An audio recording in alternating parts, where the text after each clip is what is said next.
What would you do if someone judged you just by how you look? Now imagine they slapped you only to realize a second later, you're their boss. This isn't just a story. It's a wake-up call about respect, assumptions, and power. The first thing Danielle Coington noticed as she stepped onto the runway in Santa Monica was the strong smell of jet fuel mixed with the fresh ocean breeze. She pulled her blue blazer closer around her. It was chilly that morning. In front of her, the private Gulfstream G700 jet sparkled in the sunrise, so shiny it almost hurt to look at. It was her jet, her pride. But just by looking at her, no one would guess that she owned it. Danielle walked up the stairs, her low heels clicking on each step. The cabin inside was quiet and empty.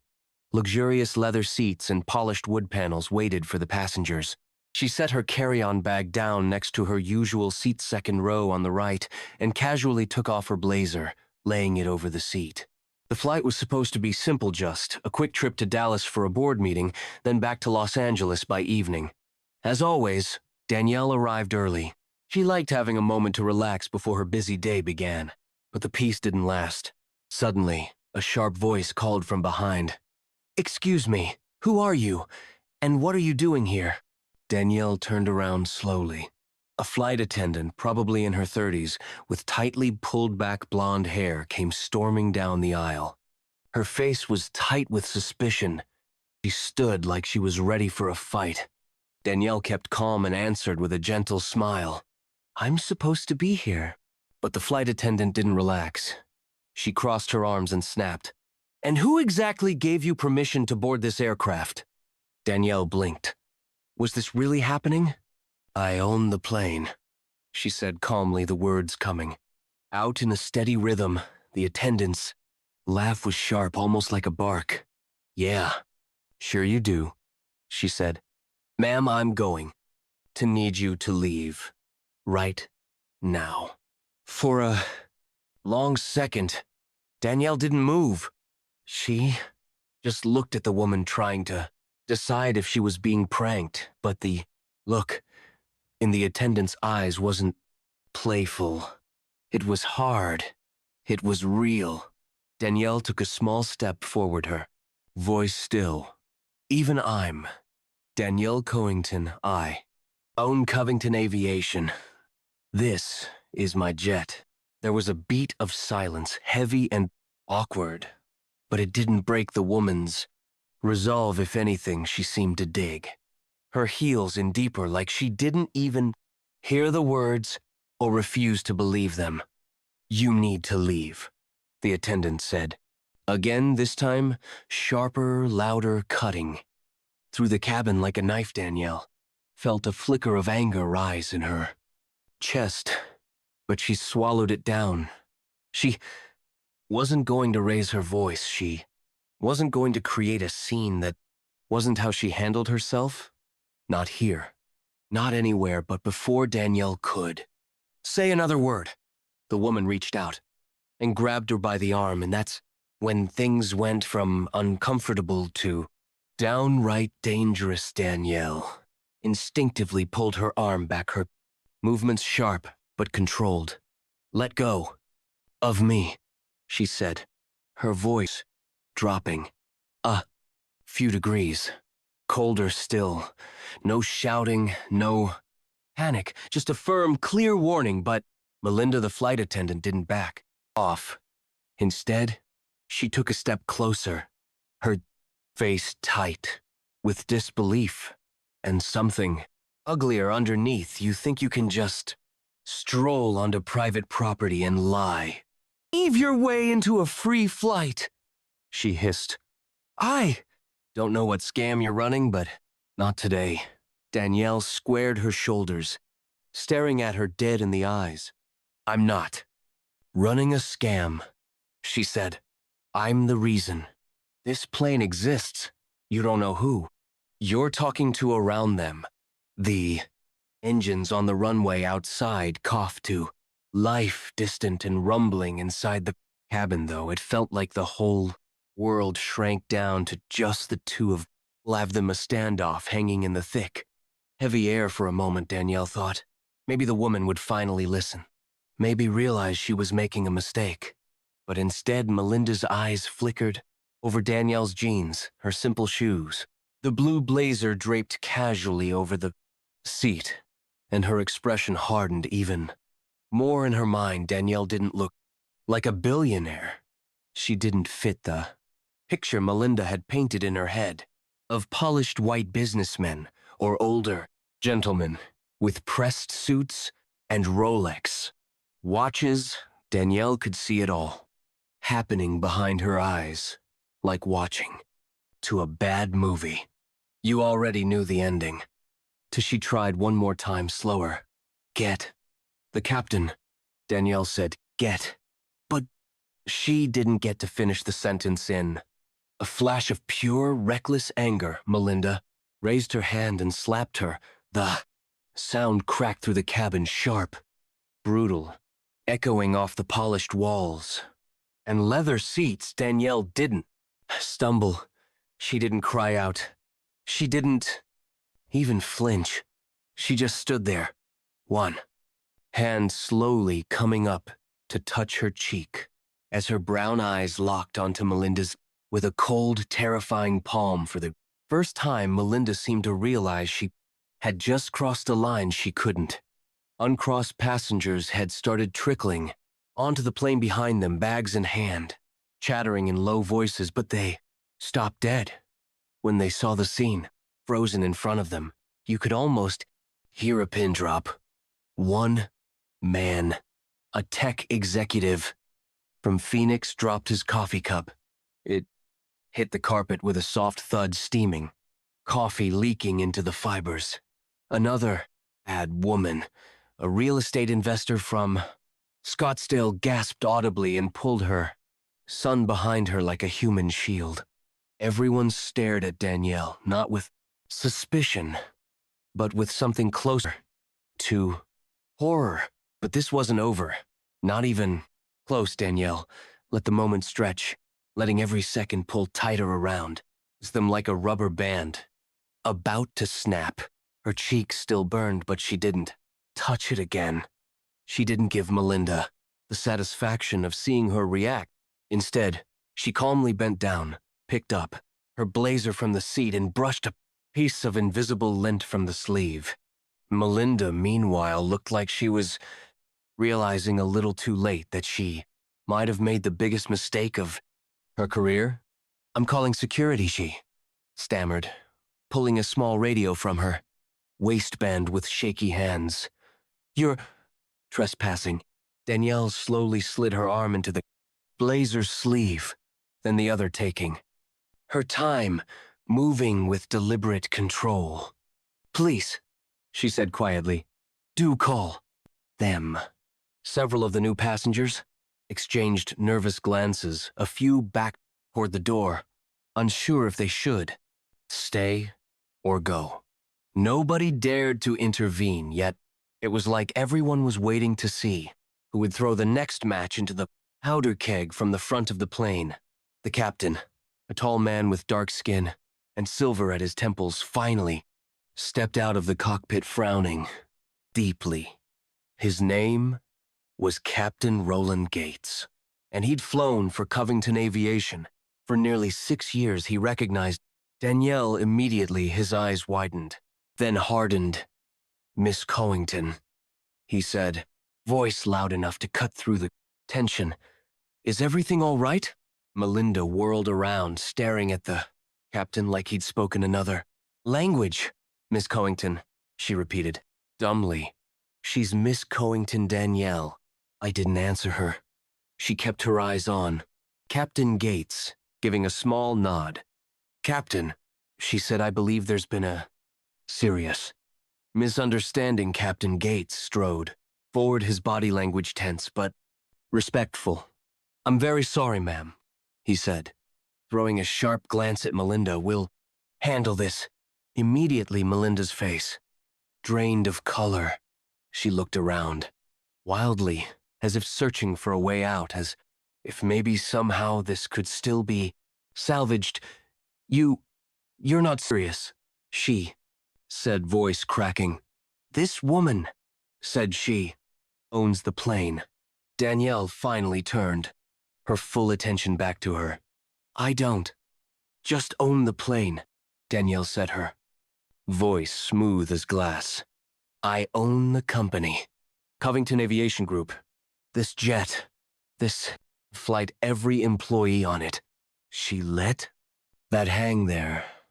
Let Melinda's world tilt and spin while the rest of the cabin hung onto every word. But humiliation was only the beginning. What came next was even worse. Melinda stood frozen, her mouth slightly open, her radio dangling. From her fingers, you could almost hear the gears grinding inside her head as the reality of the situation slammed into her. Passenger started whispering, low and furious. A man near the exit shook his head in disgust. Someone else pulled out their phone, the lens pointed straight at Melinda, ready to capture whatever meltdown might come next. Captain Gates stepped closer, dropping his voice low enough for only Danielle and Melinda to hear. You need to apologize, he said firmly. Immediately, Melinda's eyes darted from the captain to Danielle and back. Again, an apology after what she had done, after slapping a woman who had every right to be here, who literally owned everything within reach? For a second, it looked like Melinda might actually try to argue. Her body tensed, her jaw clenched so tight it seemed it might crack. But then something inside her seemed to deflate. Her shoulders sagged, her face flushed a deep, shameful red. She stammered, I'm sorry. It was weak, hollow, an apology without weight. Danielle stared at her, unmoving. She wasn't interested in hearing a rehearsed line. She didn't want to show for the passengers. She wanted Melinda to feel it, just to understand that her snap judgment, her prejudice, her disrespect didn't just bruise Danielle's pride. It revealed a sickness that ran deeper. Danielle slowly reached into the inside pocket of her blue blazer. Without a word, she pulled out a small, heavy business card, black trimmed in gold foil, minimalist and powerful. She placed it neatly on the sign-o nearest tray table between them, like a dropped gauntlet. It read in sharp, clean letters, Danielle Covington, CEO and founder, Covington Aviation Group. Melinda stared at it like it was a live wire. Mouth worked, but no sound came out. She stepped back instinctively, bumping into a seat and gripping it for balance. Captain Gates turned to Danielle. Would you like her removed from the flight? Miss Covington. Danielle didn't answer. Right away, she looked around at the silent, wide-eyed passengers, at the staff, clustered nervously near the cockpit door, and finally back at Melinda, who stood small and trembling like a child, waiting for punishment. She could have destroyed her publicly, fired her on the spot, filed charges, made sure Melinda never worked in aviation again. But Danielle wasn't here to destroy. She was here to teach. No, Danielle said, finally, her voice cutting through the tension like a razor. She'll stay. The entire cabin seemed to exhale all at once, a long, shaky breath no one realized they'd been holding. Melinda looked up, confused, shocked, almost grateful, but Danielle wasn't finished yet. You're going to serve me, Danielle said simply, with respect, with care, just like you should have from the beginning. Let's see. If you can learn something today, and if Melinda thought the worst was over, it was wrong. It was just starting. The nothing. Silence inside the jet stretched on, broken only by the gentle whine of the engines powering up for taxi. Melinda nodded stiffly, swallowing hard, her hands clenched so tight her knuckles turned pale. She took a step back, adjusting her uniform jacket, trying to reassemble herself Piece by piece, Danielle settled into her seat. Her seat like she had all of the time in the world. She crossed one leg over the other and stared out the window, ignoring the growing heat in the room around her. It was the longest boarding process anyone on that plane had ever witnessed. Each new passenger who came aboard shot Melinda a questioning look. Some whispered behind, and some shook their heads openly. Few whispered, "That's her," motioning toward Danielle. With wide eyes, Melinda forced herself to go through the motions, smiling stiffly, offering drinks with a tight throat, moving like a puppet whose strings were tangled every time she glanced at Danielle. She was reminded not by words but by presence alone that she had misjudged someone who held more power than she could even comprehend. As the plane took off over the bright California coastline, Danielle leaned back in her seat and closed her eyes, feeling the subtle pull of gravity fall away. She didn't need to speak. The lesson was happening without her lifting a finger. 2 hours into the flight, Melinda approached Danielle's seat, hands nervously smoothing the hem of her jacket. "Would you like something to drink, ma'am?" she asked, her voice low, almost trembling. Danielle opened her eyes slowly. "Water," she said. "Room temperature, no ice." "Of course." Melinda nodded, rushing to fulfill the simple order like her life depended on it. Passengers watched out of the corners of their eyes, pretending to read magazines or check emails, but no one missed the shift in energy. Everyone felt it. This wasn't just about a drink, it was about respect and how easily it could be given or taken away based on nothing but assumption. When Melinda returned, hands steady but tense, she placed the glass on the table with both hands, careful not to spill a drop. Danielle looked at the grider's glass, then up at her. "Thank you," Danielle said. It was simple, polite, but coming from Danielle, it felt like a mountain being lifted. Melinda stepped back, nodding once before returning to her station like a soldier dismissed the blang. Rest of the flight passed in a strange kind of quiet. No arguments, no shouting, just the heavy weight of consequences settling over everyone like a thick blanket. But the real reckoning was waiting for them when they landed. When the wheels touched down at Dallas Love Field, the plane rolled to a smooth stop. On the private terminal runway, the sun was climbing higher now, casting long, sharp shadows across the tarmac. The air inside the cabin felt thick, almost heavier than the humid Texas air waiting outside. Captain Gates made the usual announcement over the intercom, thanking the passengers for flying with Coington Aviation, but his voice carried an edge, this time a little sharper, a little more careful. As passengers gathered their belongings, a man in a navy suit and dark sunglasses stood near the door. He wasn't another pilot or a flight attendant, was from corporate Danielle's corporate.